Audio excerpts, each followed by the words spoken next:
Good morning, everyone. Morning. Morning. Morning. Matt, have we allowed all the participants in yet? Uh-oh, I'm getting a lot of emails saying that people don't have a link, so I'll just keep forwarding. We have 32 people signed in right now, but I'm not getting any of the emails. Let me see if I can.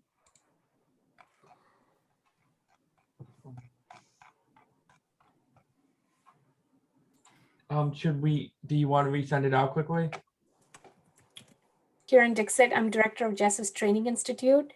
Welcome. This is very exciting that we are, for the first time, commemorating Holocaust Memorial Day. And I'm very excited to introduce Candy Kaplan, our board president. I'm going to let Candy take it from here to welcome everyone and introduce our keynote speaker. Thanks, Karen. Can you hear me? Okay, good morning and welcome to all of you. Today is April 8th, also known as Holocaust Remembrance Day, or Yom Hashoah. On Yom Hashoah, we honor the 6 million Jews killed during the Holocaust and the survivors and liberators among us. As the years passed and survivors of the Holocaust continue to age, JESA is committed to providing critical care and support to more than 425 Holocaust survivors living in our community. JESA's values are rooted in our commitment to healing our corner of the world. It is these values that compel us to care for those who have endured so much trauma. It is our privilege and responsibility to ensure that the men and women of the Holocaust can live comfortably with dignity and respect. I want to thank you all for joining us today. I know most of you have had the opportunity to watch a webinar series titled Understanding the Impact of Trauma on Holocaust Survivors Facing End of Life. Making trainings like this available to all staff moves us closer to our goal of building an agency with a person-centered, trauma-informed approach to care for all of our clients. The culmination of this series is today's panel discussion with JESA's staff and our honored keynote speaker. Now I would like to introduce our keynote speaker, Manny Mandel. Emmanuel Manny was born to Yehuda and Ella Mandel, a religious Jewish family in the port city of Riga, Latvia, on May 8th, 1936. Shortly after Manny's birth, Yehuda accepted a post as one of the 4 chief cantors in Budapest, and the family returned to Hungary, where they had lived before 1933. In 1944, the Nazis took Manny and his mother to Bergen-Belsen concentration camp, where they were incarcerated for 6 months. In 1945, Manny and Ella immigrated on a British troop ship to Palestine. A year later, they were reunited with Yehuda. They moved to the United States in 1949, settling in Philadelphia. Manny graduated from Central High School, Gratz College, Temple University, and the University of Pennsylvania. He was a practicing psychotherapist in Maryland until his retirement in 2014. Manny is a volunteer at the United States Holocaust Memorial Museum. Now I'm going to turn the program over to Manny to share his story with you today. Thank you so much, Manny. Candy, thank you very much for the introduction. What I was asked to do here is not so much my history, but to talk about the importance of Yom HaShoah and this kind of a program to us, the survivors. And I hope that'll fit the particular bill that you're looking for. One of the significant parts of Yom HaShoah is an annual remembrance of the fact that the survivor community is a diminishing resource. Whether we like it or not, no matter how we slice it, Many of us who are here will not be here in so many years. And many of us who were here are no longer here. The experience of survivors is one that cannot be duplicated. We can talk about the Holocaust. We can talk about that which took place. We can remember, we can memorialize, we can have a Yom HaShoah commemoration. But the experience of what took place is only in the minds and the hearts and the memories of those who in fact participated. That's not to say that there's nothing much that can be done by those who weren't there, nor do I suggest that everybody should have been there. But the point still remains that those of us who are there are the only ones who in some way can have a firsthand experience and who can pass that experience on to those who come after us. Whether we call it the 2G at second generation or 3G at third generation or anything else. And as a consequence, I think that we are obliged to do that. Those of us, for example, who volunteered at the museum, and those of us who are members of any of the number of organizations that sprung up in the early 1980s. Let me also make comment about the fact that before the early 1980s, at which point there were two major conferences of Holocaust survivors in New York and in Israel and Jerusalem, the discussion among survivors and the discussion among the various organizations of Holocaust and its issues was very limited. Excuse me. Was very limited. My own family has asked me many times, or we have been asked, did we discuss Holocaust before? Well, we discussed it as a normal kind of everyday life and talking to my parents and others, relatives, but not as a matter of discussion that has to be done for the purpose of remembering for the world. In those early 1980s, two conferences took place and began to give rise to organizations that eventually brought us things like the Holocaust Museum, the Yad Vashem in Israel, and other Holocaust memorials, which are actively involved in telling the story and collecting the story that takes place. It's interesting to me that we just celebrated Pesach, and on the Haggadah of Passover, there is a line that says, all those who speak much of the exodus from Egypt, they shall in some way be recognized and blessed. Kol hamarbe lesaper b'yetziat Mitzrayim, harei ze meshubach is the Hebrew. You know,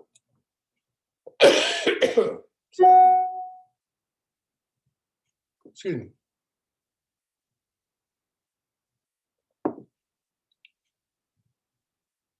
In a way, that which comes out of the Egypt story is applicable to our discussion of Holocaust.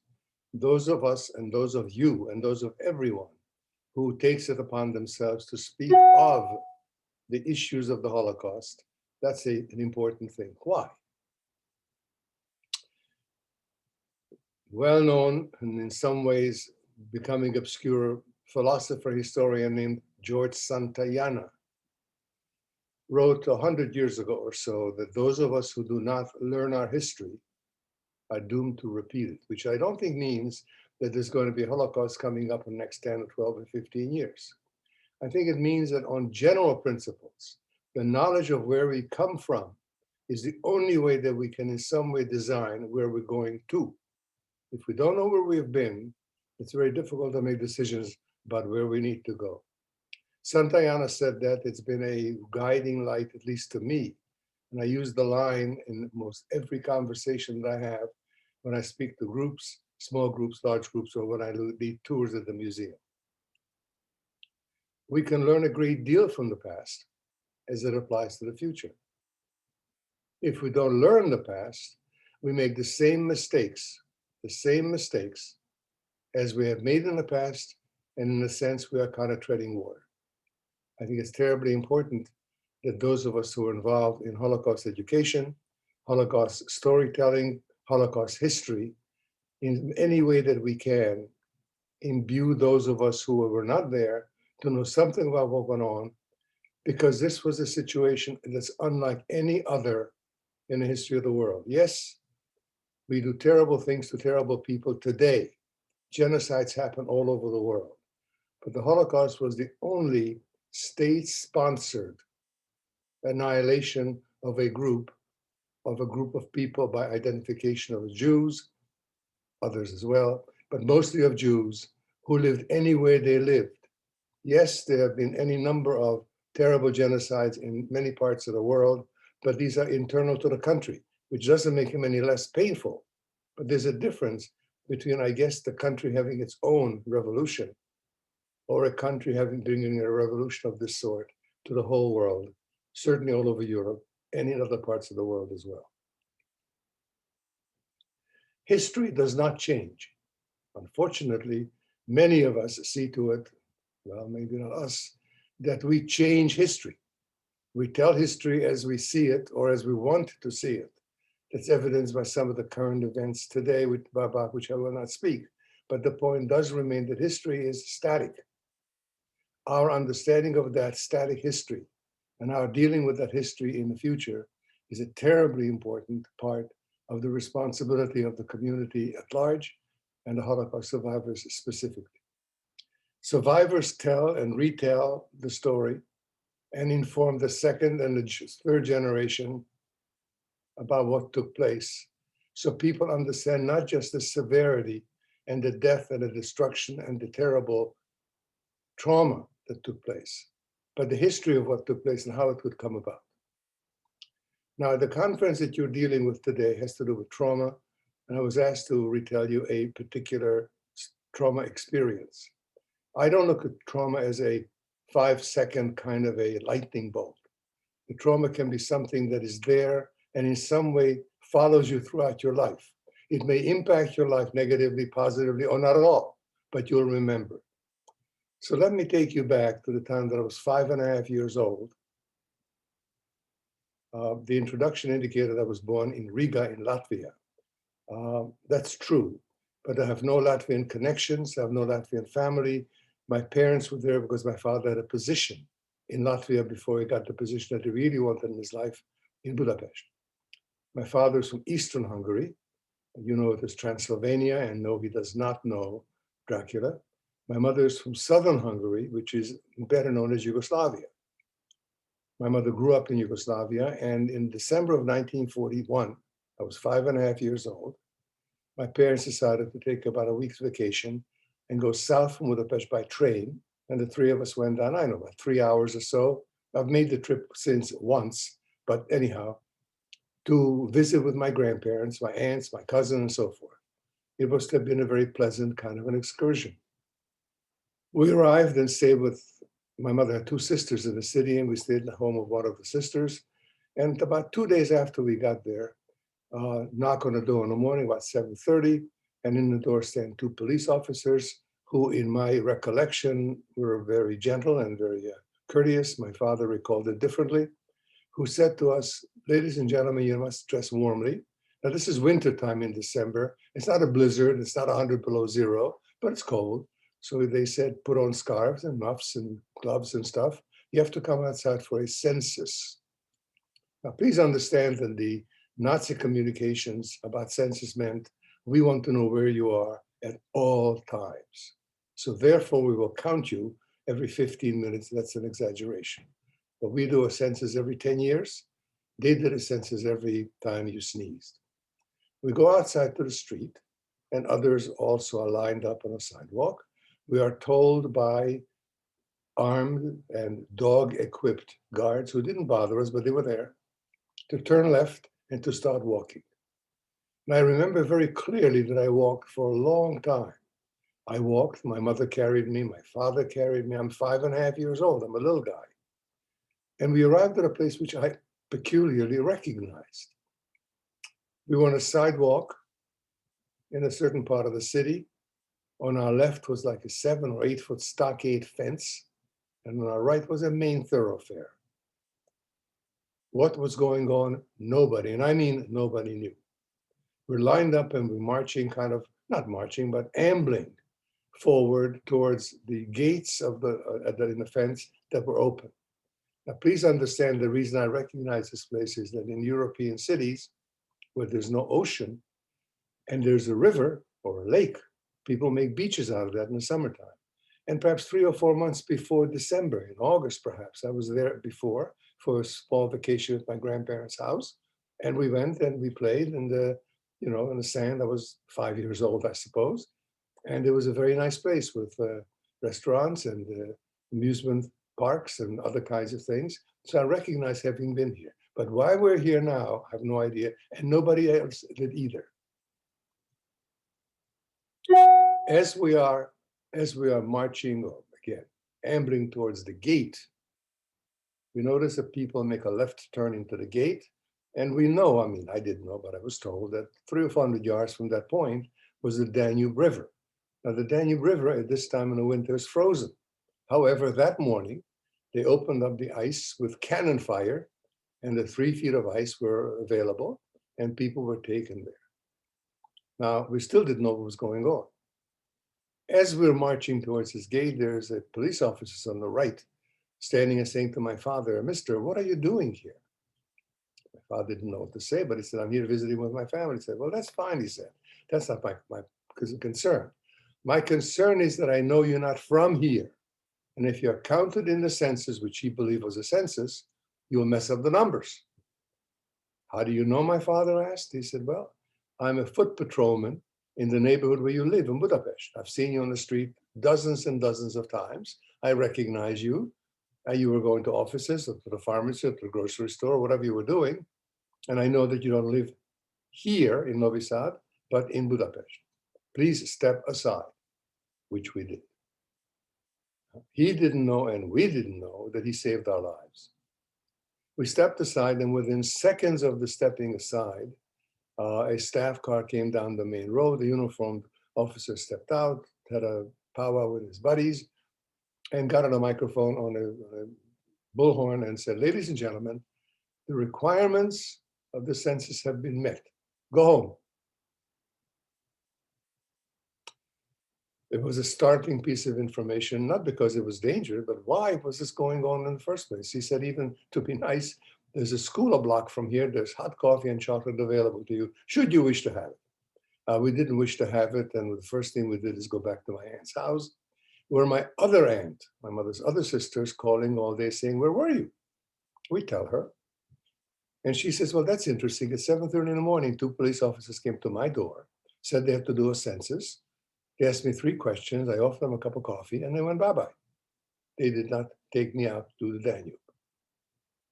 As the phone calls begin to come in, we understand that in retaliation or some partisan activity in the general area of this community in Yugoslavia, the powers that be decided to have a show of force.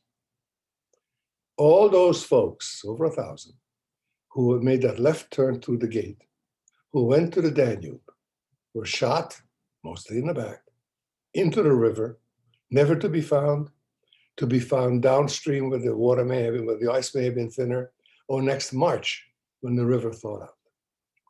Ladies and gentlemen, this was a pogrom, the well-known by some people pogrom of Novi Sad in 1941.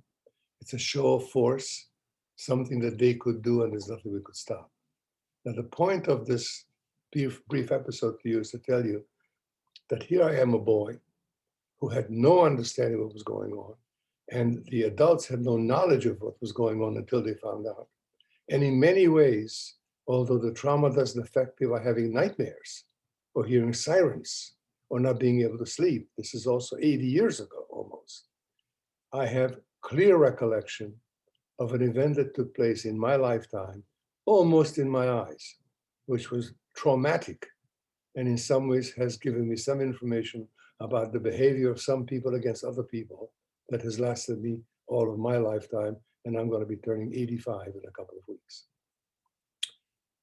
I try to give you some information about why it is important for survivors to remember the Yom HaShoah, the Holocaust Memorial Day, and an example of a trauma experienced by me as a 5.5-year-old. I appreciate the opportunity to address you. If there's time for questions or comments, I'll be glad to do it. I will stay with you until sometime close to 11 o'clock, at which time I want to tune in the Holocaust Memorial Museum's annual Holocaust commemoration, which is another Zoom. Thank you very much, Candy.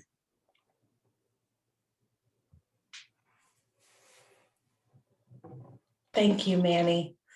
We are so grateful that you were able to be with us today, and even more grateful for your willingness to share your experience with us. Manny is going to be with us, as he said, for a little while this morning, and we appreciate you sharing your time with us. I'd like to introduce you to some of the panelists that are going to be speaking today. And before I do that, I'd like to extend my gratitude on behalf of JESSA to JFNA. JFNA has made this panel today possible. And I'd also like to thank MJHS Institute for Innovations in Palliative Care for providing us with the opportunity to have our discussion today. And now I'd like to introduce you to some of our panelists. Our first panelist is Kathy Welsh, Clinical Director for JESSA Hospice. Kathy has been at JESSA for over 2 years, and prior to that, held a clinical manager role in long-term care with a focus on rehabilitation. Kathy received her BSN in 1978, MSN in geriatrics in 1993, and CRNP in geriatrics in 2000. In her career, Kathy has worked in various roles, from ICU nurse to director, clinical specialist for Hewlett-Packard, various management roles in long-term care, from staff development to director of nursing. And she has had a tremendous 40-year nursing career thus far. Our next panelist is Marina Kotsinsina. Marina received her master's degree in history from Moscow State University and worked as a senior researcher at the State Museum of History for 15 years. In 1992, Marina and her family immigrated to the US. Shortly after her arrival, she began to work at the Washington Processing Center as a case processing specialist, and later worked at MCI Telecommunications Corporation. In 1995, Marina started working at JESSA's Newcomer Resettlement Program as an interpreter and case manager for refugees from the former Soviet Union and Iran. In July 2008, Marina started working in the Senior Services Department with Russian Holocaust survivors. And finally, I'd like to introduce Deborah Adler, Holocaust Survivor Program Manager. Deborah has worked in the field of aging services for over 20 years, serving in a number of leadership positions, including at the Integrace Institute at Copper Ridge, Easter Seals, DC, Maryland, and Virginia, the Erickson School at UMBC, and other organizations throughout the Baltimore, Washington area. She joined JESSA in 2018 as the Holocaust Survivor Program Manager. And in this role, she oversees social welfare services and other programming for Holocaust survivors in the greater Washington, DC area. In addition, Deborah has served in a number of volunteer roles, including chair of the Howard County Commission on Aging and as secretary of the board of the Maryland Gerontological Association.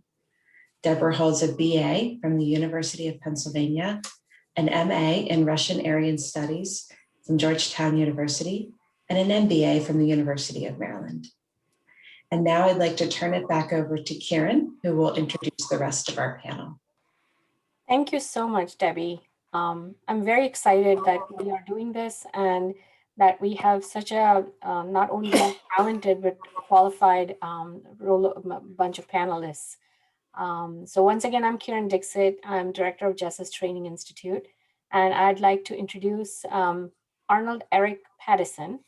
Eric was born actually in Kaunas, Lithuania, and he grew up on the territory of the infamous Kovno Ghetto.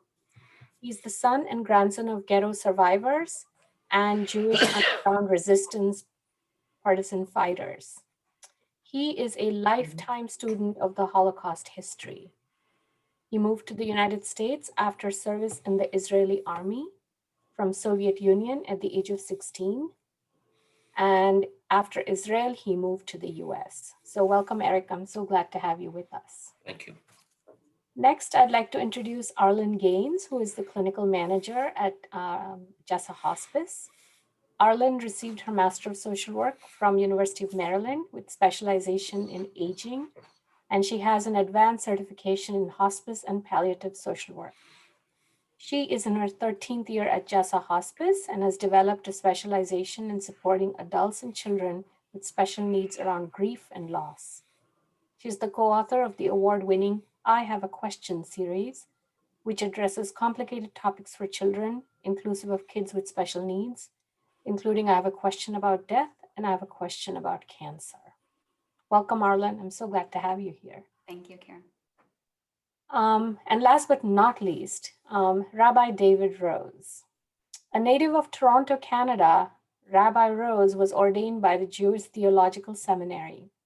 He served as senior rabbi of congregations in Tampa, Florida, Mercer Island, Washington, and Potomac, Maryland. After more than 25 years serving synagogue communities, he trained as an interfaith chaplain at Hebrew Home of Greater Washington, Goodwin House, and at the National Institutes of Health. For the last 9 years, Rabbi Rose has served as an interfaith chaplain for Jessa Hospice. During this time, many of Rabbi Rose's patients have been Holocaust survivors. He is deeply honored to accompany patients and their family members through grief and loss. Welcome, Rabbi Rose. I'm going to hand it back Thank over you. to Good Debbie. to be with you. Of course, I'm going to hand it back to Debbie so that she can, ask our first question of the panelists. Thank you, Karen, and thank you to all of our panelists who are here today. So the first question that I'm going to ask is going to be for you, Deborah and Kathy. And Deborah, if you want to answer first, and then Kathy. So the question is, what is PCTI care? Why is it important? And for both of you, how do we integrate the PCTI approach into what we do? Sure. So PCTI is person-centered trauma-informed care, and it's a holistic approach that was originally developed by the JFNA Center for Aging and Trauma, and it infuses knowledge of trauma into all of the agency programs and procedures as a way to promote the well-being and safety and empowerment of trauma survivors. And it's important for us to recognize that the people that we serve, many of the people that we serve have experienced trauma. And how can we take this into account as we try to promote their safety and well-being? And also looking not only at our clients, but staff, volunteers, and visitors, everyone whom we impact. Thank you. And Kathy, can you talk about PCTI from your perspective for those that you serve? Sure. Serving in a hospice program, oftentimes we focus on end of life, issues pertaining to end of life. And what we have learned is by looking at events that have happened for that individual patient we're taking care of, those traumas that are there certainly have an impact on how we as a care team provide the support that is really needed for these patients at end of life, as well as their family. So trauma-informed, patient-centered trauma-informed care really does open up that holistic approach. And we use our team members, the nurses, the social workers, the chaplains, to be able to really understand where that patient's coming from and how those issues impact the plan of care that we put together. Many of our chaplains spend time doing life review. And when they are working with our hospice patients, they learn in the life review process different traumas, different events that have had a tremendous impact on the person that is in front of them. And then we, as a team, discuss those issues so that we can better focus our care needs to help relieve the pain and the suffering of our patients, as well as how those events have impacted the family. Because we know in hospice, it's not just the patient that is experiencing impending loss, it is also the family that is right there with them, providing the care or not providing the care. And why is that? So understanding that we remain patient-centered and we investigate and discuss as a team the trauma events that impact that patient allows us to provide a more holistic and thorough approach to patient care. Thank you, Kathy and Deborah. Kieran? Sure. So this one is for Eric and Marina. Maybe we can start with Marina. Marina, what would you say are some practical examples of clients that you worked with who have experienced trauma? What has that been like for you as a care manager? What do you think has helped, as you work with these clients, and how does it impact you?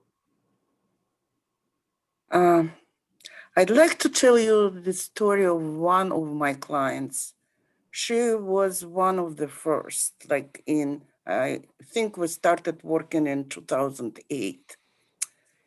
She was 13 years old when the war started, and her family lived in Kyiv, Ukraine. Kyiv was the war started on June 22nd of 1941. In September, Kyiv was occupied by Nazis. And in several days, all Jews in Kyiv received an order to get together in the north part of Kyiv called Babi Yar. Babi Yar, it is like a huge ravine with a creek on the bottom of it. So the night before they had to go there, the neighbor of the family took the girl, she was 13, took the girl to their house. The next 2 days in Babi Yar were killed 33,771 Jews for 2 days. She survived, but her relatives, her grandparents with whom she stayed there, were killed. So the neighbor was afraid to keep this Jewish girl in her house, and she sent her to a small village near Kyiv. Then she had to move from village to village at nighttime. At daytime, she was hiding in the forest, went through starvation, cold, but finally she managed to leave Ukraine and to reach Russia. It took her about 6 months to reach Asian part of Russia where her mother and younger sister lived after evacuation from the Kyiv. So the story is that her mother and her younger sister evacuated from Kyiv in July. Her father was drafted into the army and served. So she stayed with her grandparents who were killed. So when she finally joined her mother and sister, and then her father joined them, and she told her story, her father said, "You know what? Never ever tell anybody that you were in Kyiv under Nazis. You can be persecuted and punished for this. And unfortunately, it was true. After the war ended, a lot of people who were on occupied territories went through like Soviet clearance and then were sent to concentration camps, and some were killed because they considered, it was considered that they collaborated with Nazis and betrayed their country. She was only 13 years old at that point. So she, at some point, Jewish Federation decided to meet with some, like our clients, with Holocaust survivors, to listen their stories, like to meet them, to be acquainted with them. And I asked my client, do you want to come? You can come with your daughter, and I will be on this meeting to support you. And her answer surprised me and shocked me. She said, Marina, nobody in my family, including children and my husband, know about this story.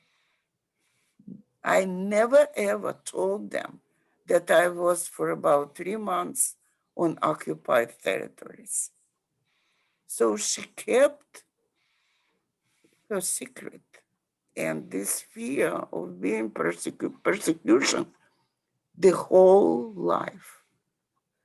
And only in her like 80s, she decided that she can tell me her story. And I was the only one who knew the real story.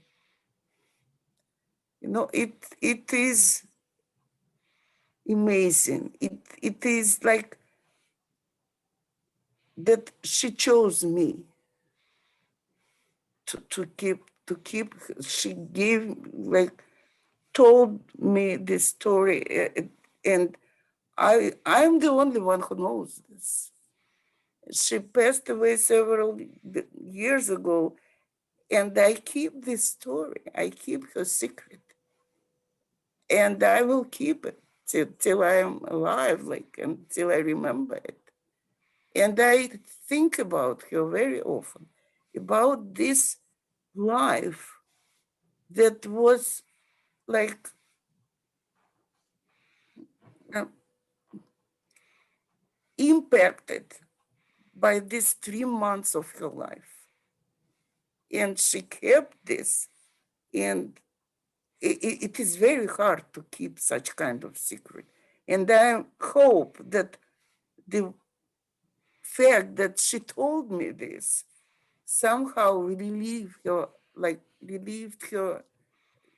life feelings. And I hope that I was able to ease her life, at least at the end of it. So it impacts their lives, their stories impact on us, on care managers. We need to use all our sympathy and empathy and all our like patience to serve, to work with these people. And it means for me a lot that, like, I had her as a client. I worked with this person, and I still think about her. Thank you. That is so powerful, for her to have carried this burden for her whole life almost, and then to have met you and to have felt not only the connection, but the ability to trust someone where she can unburden and share this. So I can't even imagine what it must have been like for her. And then for you, like you said, Marina, as a care manager, of what it means to manage that, and how do you hold that that story? How do you hold that powerful experience in a way that respects what she has been through, and how do you take care of yourself as a care manager, because these are such deep wounds, and to hold somebody else's secret, that's um, I don't know, humbling, at the same time, extremely powerful. Thank you so much for sharing that. um, Eric, what would you say? What has your experience been like in terms of the clients that you worked with, and given your own history? I, what Marina was talking about with her clients actually manifested itself in relationship of a lot of survivors and their families, second, third generation.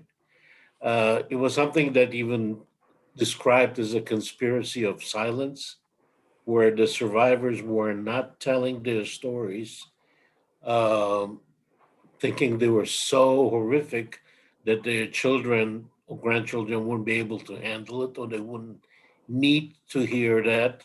Also, because of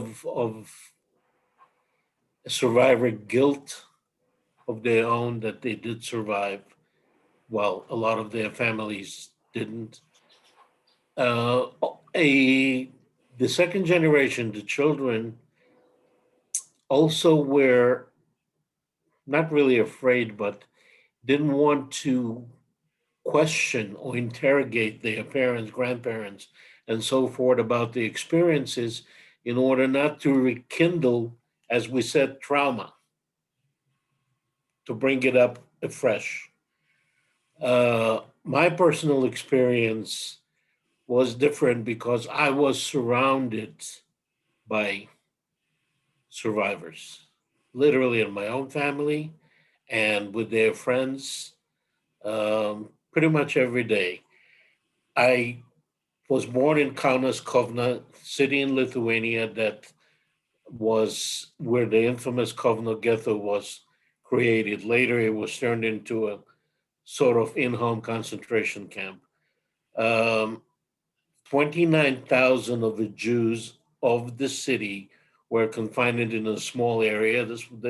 We all know what ghettos were like, unfortunately. Uh, and very few of them survived, period. Most of them were killed locally. Those that were not were deported to Auschwitz, Dachau, and other concentration camps. Those that were hiding inside the ghetto before the Nazis eliminated it, basically the Nazis burned down all the buildings.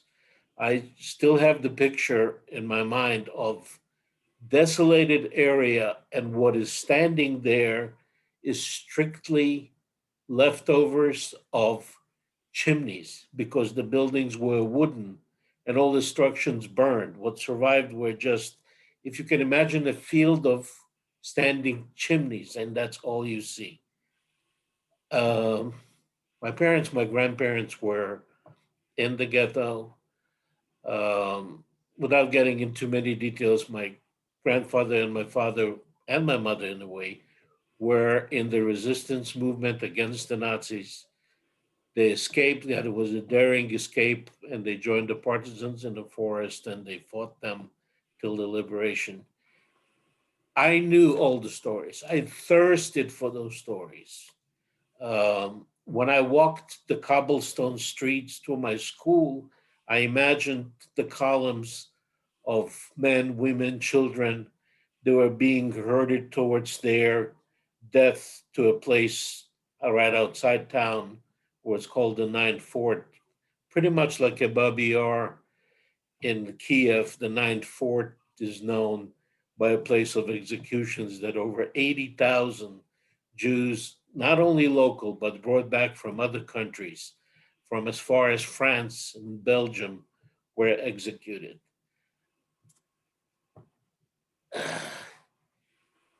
When I listened to the stories of my clients, what Marina mentioned, our patience, empathy, and sympathy, all that rolled into one.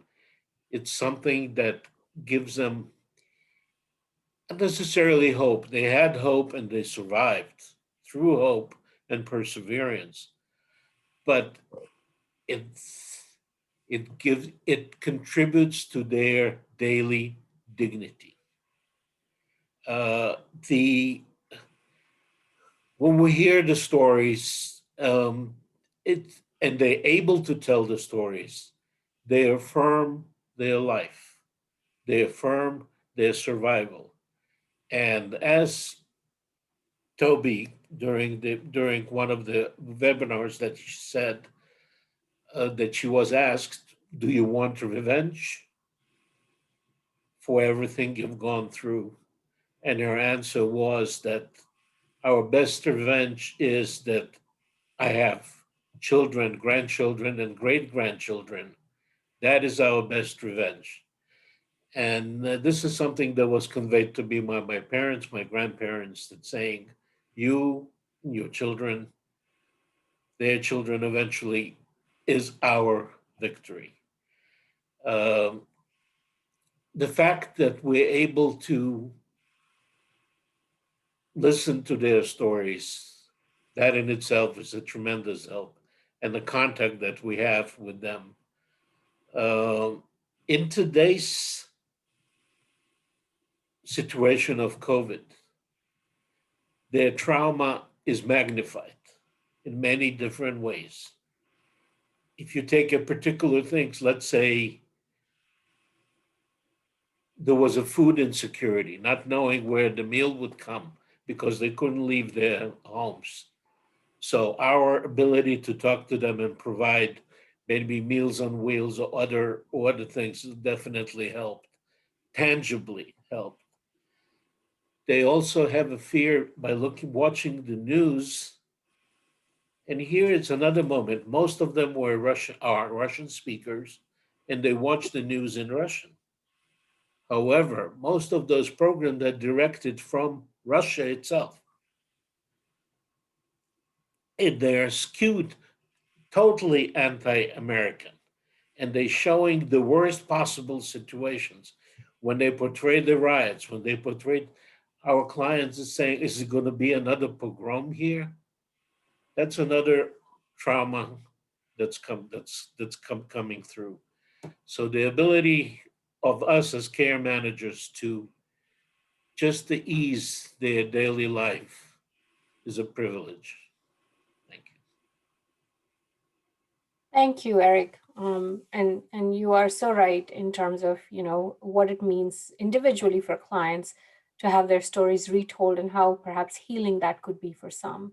And as care managers, making sure that you're providing the perspective that is fact-based so that they are not re-traumatized. Thank you so much, both Marina and Eric, for your stories, for your perspective. And I'll hand it back to Debbie for the next question. Thank you. Thank you, Marina and Eric. We started our questions with Kathy and Deborah talking about PCTI and what is person-centered trauma-informed care. And I think you can hear clearly from Marina and from Eric what that really means. And Kathy, I know you and I have had some conversations that, in Marina and Eric's experiences and the stories that they've shared today, they're talking about Holocaust survivors and survivors of that trauma. And you and I have talked about that this is a very similar experience for people who have experienced a variety of traumas, that even though today in these situations we are talking about the Holocaust, that this is the experience for survivors of a variety of traumas as well. So Rabbi Rose, I'm wondering if I can ask you a question, both from what you have heard today from Marina and Eric, but also your perspective from the webinar, and what as a chaplain you've taken from both the webinar series and from this, and how can chaplains use this information as you continue to serve people? Thank you. I'm deeply honored to be here today. The webinars spoke about how people were dehumanized during the Shoah. I think that the role of all of us in working with survivors and the children of survivors is exactly the opposite, to humanize them as individuals with individual stories, with individual traumas. And the way that we do that more than anything is just to listen. I have heard many stories similar to the stories that Eric and Marina shared, and I often feel like people are sharing these stories to make me a witness. They know that they're not going to carry the story on into the future.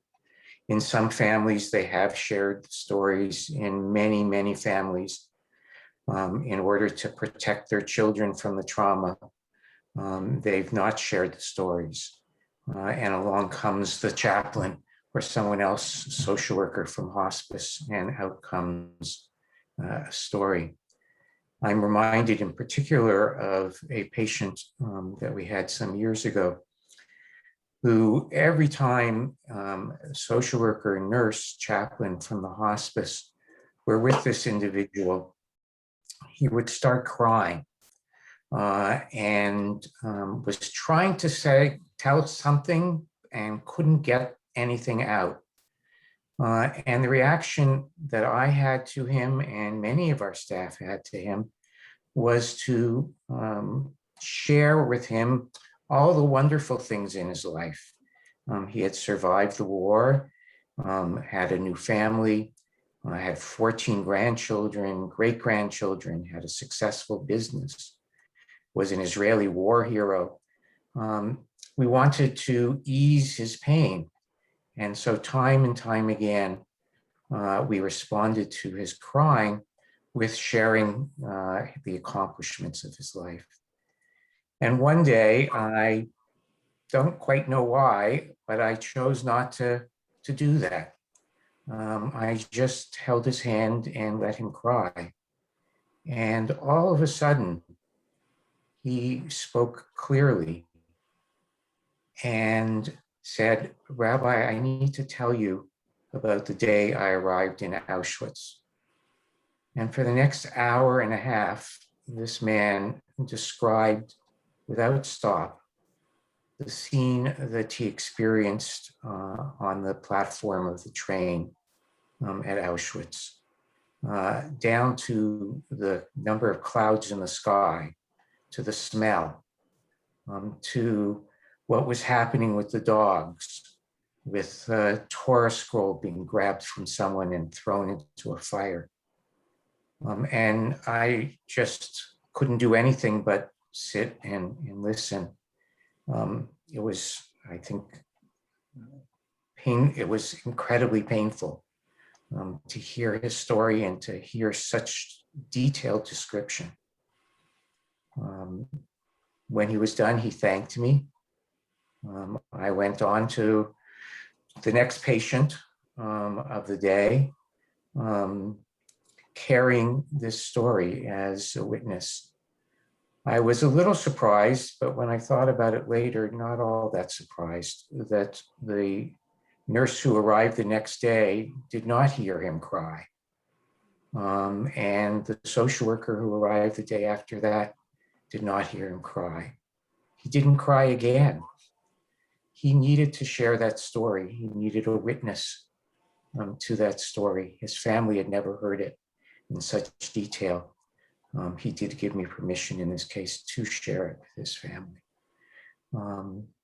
Reminding ourselves that we are witnesses, that our listening humanizes the individual, honors their individual dignity and their individual story, is what we do as hospice chaplains and hospice staff.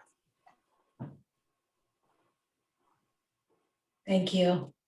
Welcome. I'm struck by what you said about bearing witness and being present with that client, and I'm sure with numerous other people, and giving them space to be able to share their stories. It is a gift that is immeasurable. And much as we have heard today from Manny and from Eric and Marina, It also must be very heavy to hold.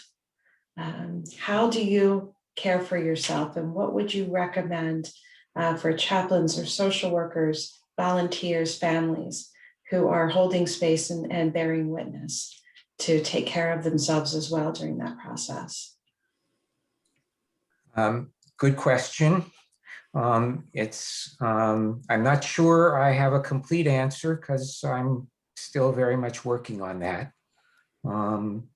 One thing I do find very helpful is to share the story where appropriate with others. One of the things I miss most in these COVID days is not ending the day back at the office with my fellow chaplains and social workers for us to share what's happened during the day, just unloading a little bit. I also find that writing down the stories, some of that in just the charting of visits, but going beyond that and writing the stories down is incredibly helpful to me. Thank you. Thank you, Rabbi Rose. You're welcome. Kieran? Thank you. I'm going to ask the next question of Arlen, and it's along the same lines as the question for Rabbi Rose in terms of your role as a social worker in hospice. What does it look like for you to be person-centered and trauma-informed as you do this work? What experiences have you had? Is there anything that has worked particularly? Like Rabbi Rose said, stories are so powerful, and then how we take care of those stories, how we take care of ourselves as we carry those stories is so powerful. And so I wanted to hear from Arlen as to what your experience has been and share what has worked. Thank you, Karen. And again, thank you for the opportunity to participate in this discussion. It's just been so incredibly moving and powerful. Really making me think back to years in the field. I'm in a manager role now, but years in the field working with survivors, working with the team. In hospice, we have this very unique, special relationship that's often very different from what people have experienced in healthcare. So we come in and we are not looking at just the physical aspects of a person, what's their blood pressure, but we're really focused on the emotional and spiritual aspects that affect not just the patient, but the whole family system. So I think hospice care is very congruent with this conversation because this is the crux of what we're doing. We're really looking at the person and family. And I think Manny spoke so beautifully this morning when he talked about how he said trauma follows you throughout your life. And this is so true. And we see this at the end of life. And there's sometimes this, we call it kind of stirring the pot, that when someone is approaching the end of life, sometimes things that have been at a low simmer really sort of come to a boil, and all kinds of very interesting, challenging dynamics can surface. We've heard some beautiful stories about survivors telling their story, and we've had many of those opportunities to be part of that experience. And I sort of want to add another perspective that sometimes we don't.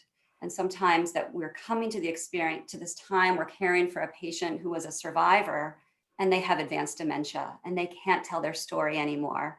So very often we are working with the family to be informed and to really understand that perhaps the nightmares we're seeing, the agitation, depression, anxiety, that very likely could be rooted in the trauma. So really thinking about even the people we're caring for who are not verbally responsive, who don't have that ability to share their story, as hospice clinicians, social workers, chaplains, volunteers, volunteer coordinators, aides, nurses, we are always looking at the nonverbal cues, still being present with the story.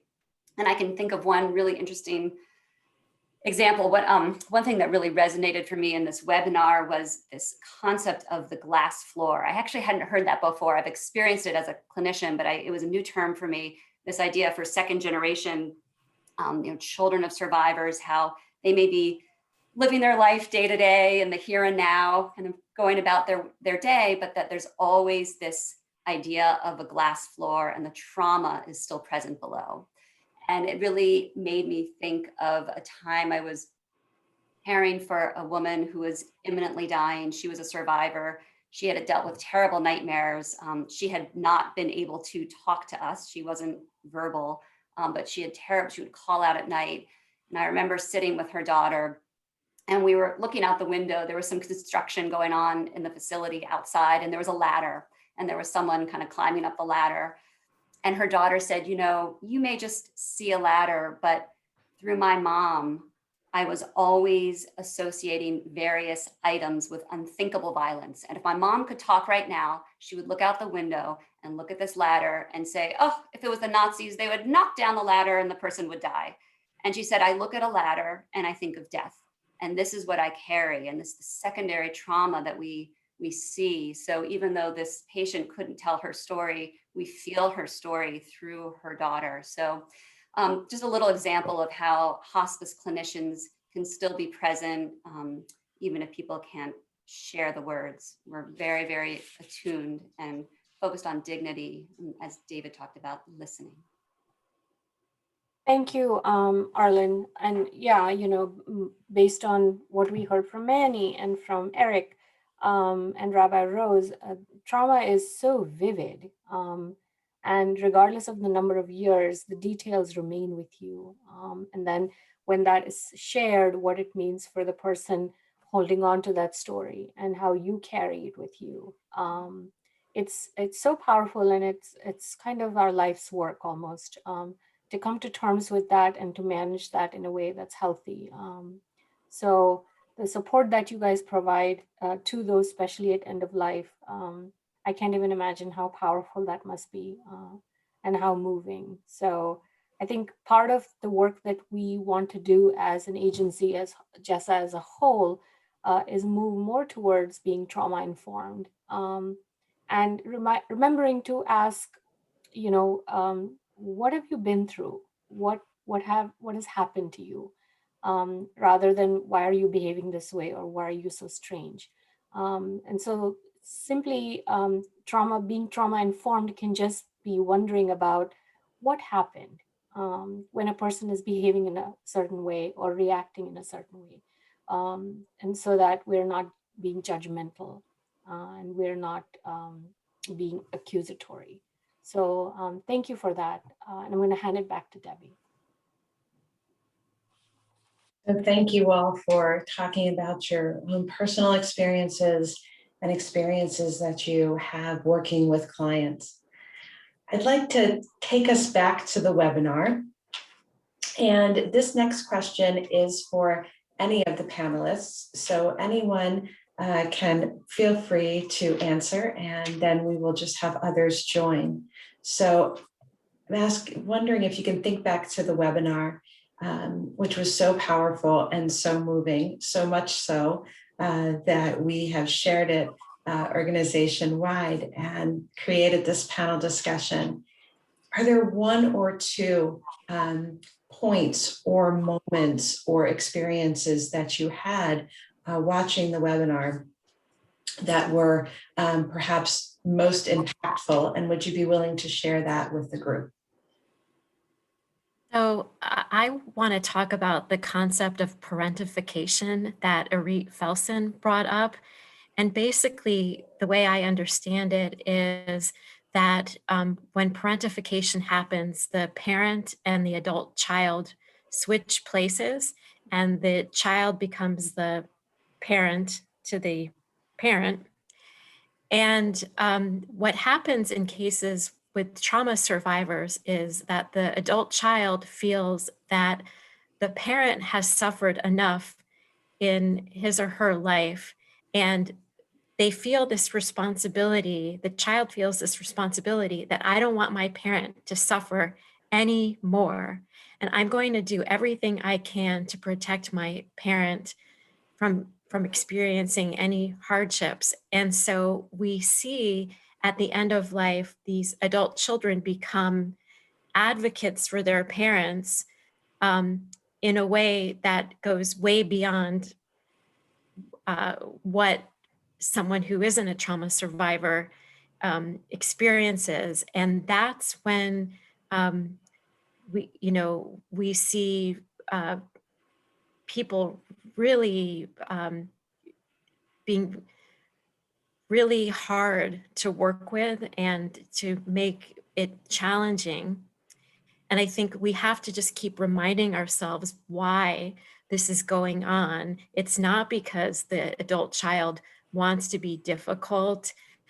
It's because they just really, really want to protect their parent from any hardship. And of course, when you're at the end of life and you're about to die and they feel a lack of control, and that's really difficult.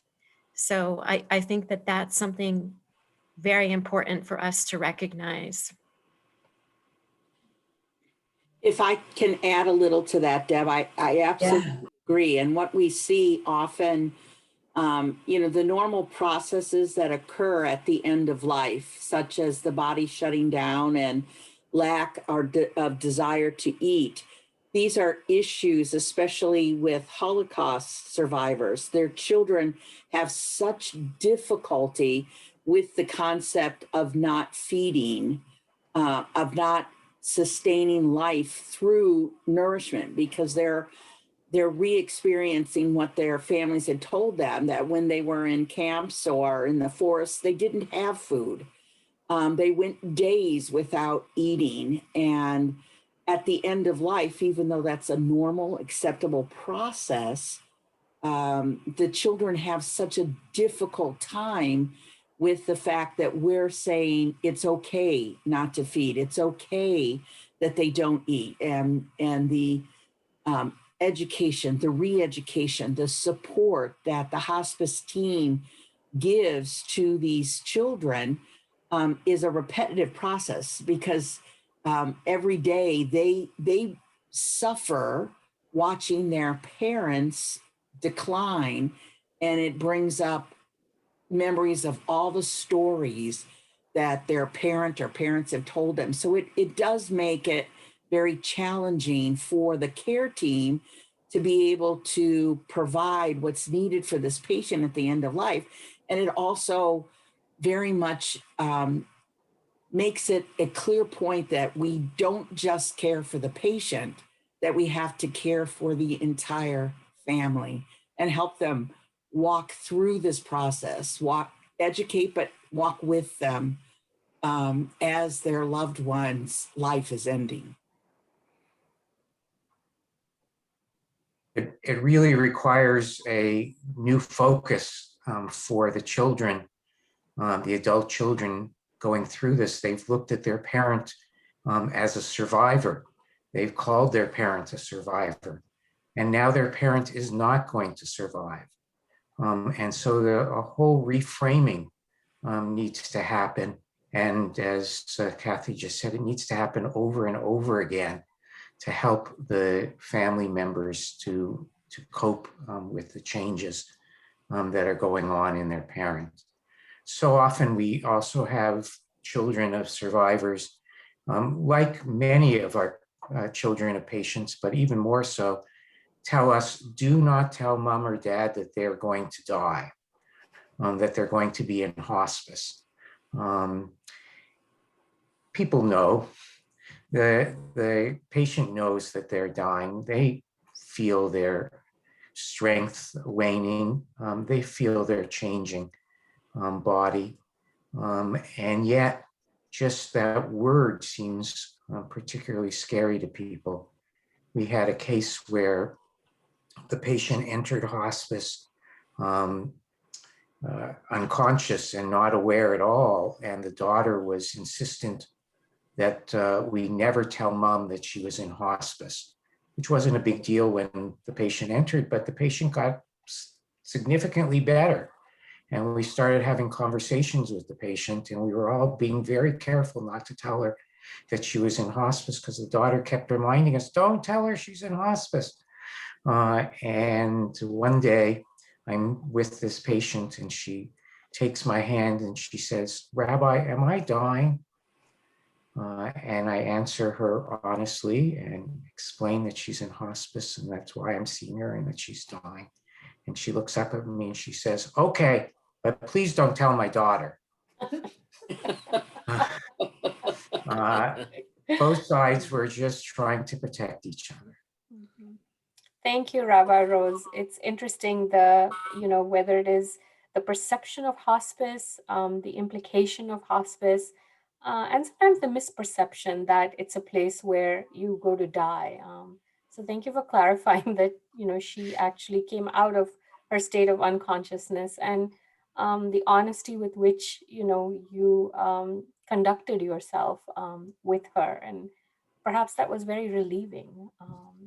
So I have a question from an audience member. From an ethical moral perspective, how would you evaluate the importance of sharing individual stories to the families and be able to carry the legacy to future generations? I think we heard a lot from many of you on the panel today about stories that were told to you, from your clients, and which were not shared with their family members. So how do you deal with that moral ethical dilemma of what it means, and to know that maybe the family would have liked to have known, for it to be passed on to future generations?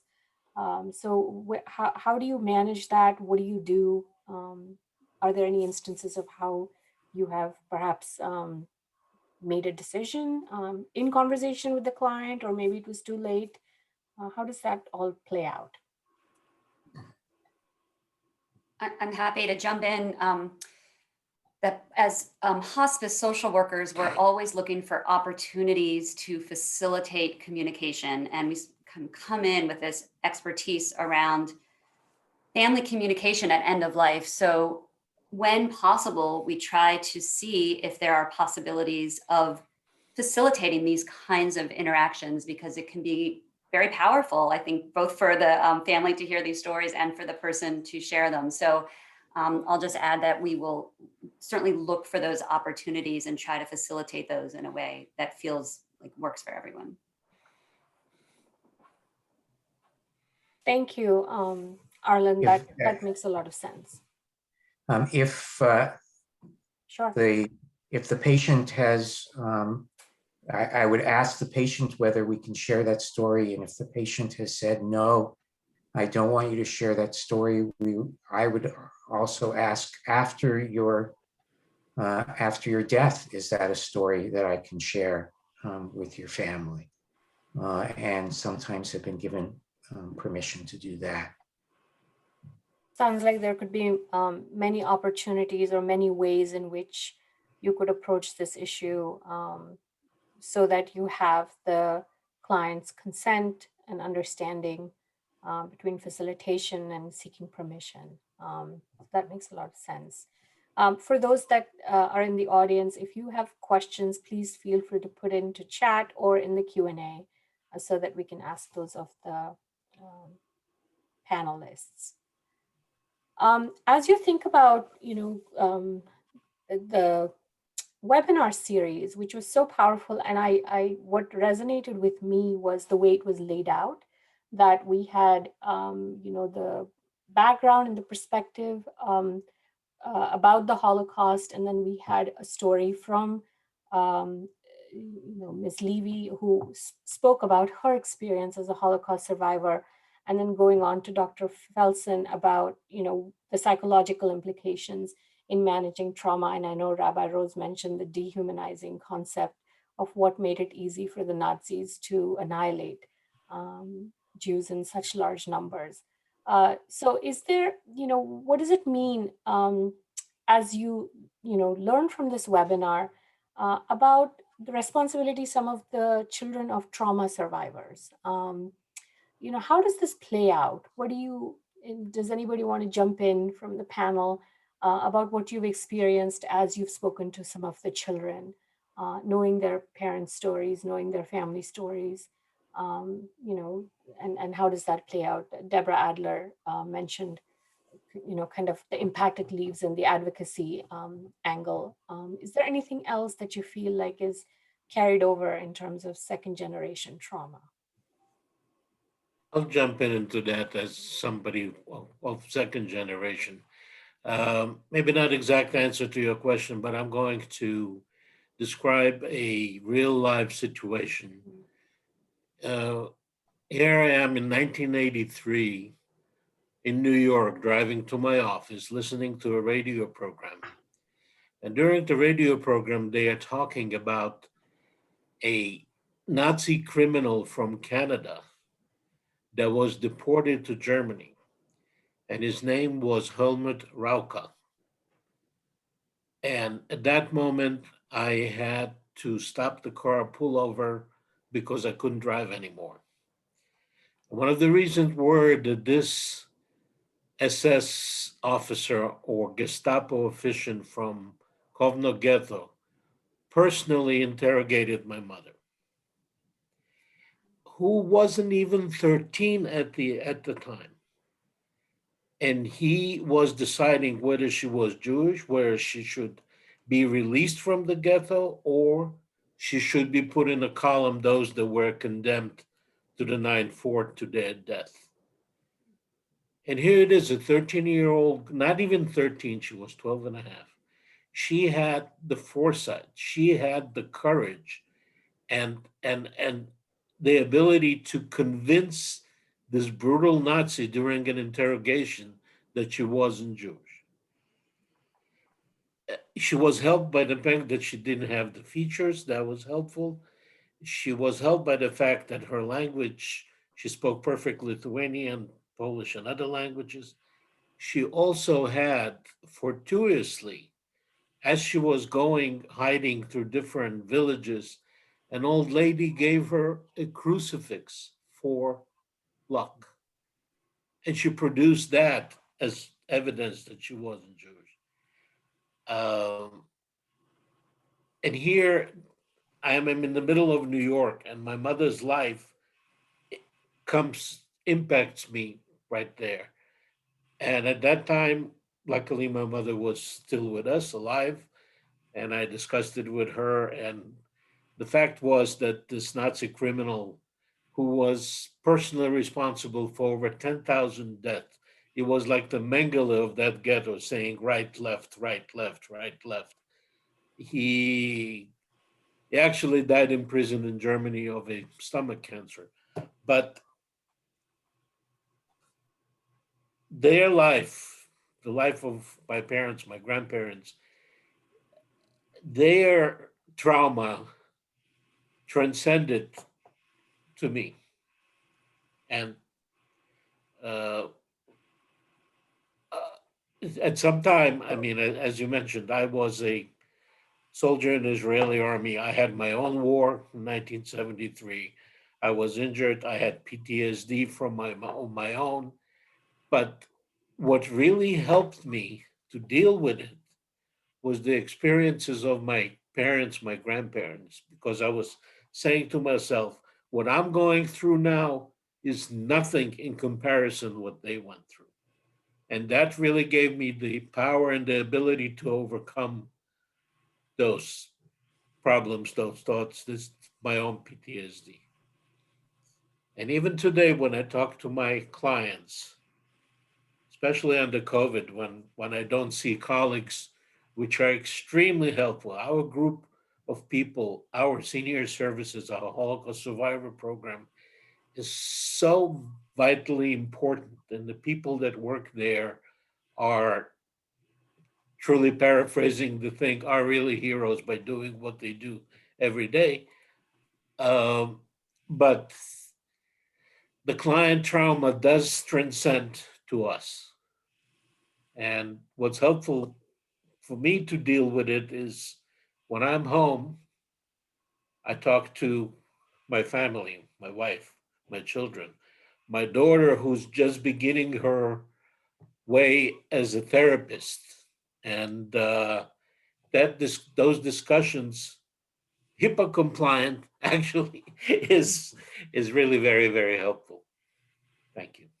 Thank you, Eric. One of the things that Toby mentioned in her comments is the second generation. It's a measure of moral distress when you learn of your parents' experiences and the gravity of the horror. and knowing that as a child who loves that parent, there's nothing you can do to erase the pain that they carry. However, one of the things that you did point out is, the perspective that you gain as a result of knowing what they've been through, and where you are, and some of the things that you're coping with. So it's very interesting that it can be both those things at the same time. Another question that has been raised by a member of our audience is about talking and bearing witness, and realizing that while these stories are so powerful and clients do need to share this story, how do you manage? Sometimes you do not have the luxury of sitting with someone for an hour. There are other responsibilities that you have. How do you sensitively approach such an encounter and manage the multiple demands that you have on you? Anybody want to comment on the issue? I'm happy to comment on that. I think it's a great question, Leslie. And in hospice, we have this luxury of the interdisciplinary team. And very often, I know David Rose and I have had these kinds of situations, and we'll tag team, sort of someone's going to go 1 week, maybe the next person goes the next week. And we typically have space in hospice to sit with someone for an hour and hear their story. I can appreciate, in some other clinical roles, that may not be as easy, but it is one of the really important things about hospice, that we can make the space for those stories, but also work with your team. So it never just falls on you, that you always have this shared approach to the work that we do in hospice. So we work together as a team in a situation like that. Also, that team support helps each individual deal with the powerful information that they're given. By sharing that information with other members of the team, it helps individuals cope with that data, but it also gives each person a different insight that they can take back and work with that patient, so that that patient feels that sense of continuity from one discipline to the next, all being part of the hospice team. Thank you. We have about 4 minutes now. I would just add that something that Eric said, that the Holocaust Survivor Program team is a very collaborative team, and sometimes a care manager is dealing with a very heavy issue, and we all try to support each other and to lift each other up. And despite COVID and not being in the office day to day, we use Microsoft Teams, and we try to be there as much as possible for each other. So no one feels alone, and there's always support, because this is very, very hard work, and we're all there for each other. Thank you, Deborah. That Can I? Marina, was that you? Yeah, yes, working with our clients, with survivors, it is like two-way process. We try to support our clients to do everything that we can so for them, but from the other point, they teach us how to survive. And we like, I'm from the family, I am a second generation also, like Eric, my both, like from both sides, families of my grandparents and parents, they evacuated from like Moscow to other like Asian part of Russia where Nazis did not like were there. But the stories of their life there were always in the family, like from my childhood. I knew what happened to my parents, to their families, and the war was near. Like it even I was born after the war. Like I did not like I was not present during the war, but the war was always with me. Like, it wasn't a movie, it wasn't a book, it was my family who went through this. And now we have our clients with different stories. When we started this program in 2010, and I had to register clients to the program and went from one to another, like doing home visits and collecting their stories, I became sick. At some point, I could not sleep. I could not stop thinking about all these people. And this is difficult. And we are lucky that we have such team as we have, such department that we support each other. Like our clients need somebody to listen to, we also need somebody to tell about our feelings, about our like concerns. So I think we are lucky that we are all together. Yes, yes.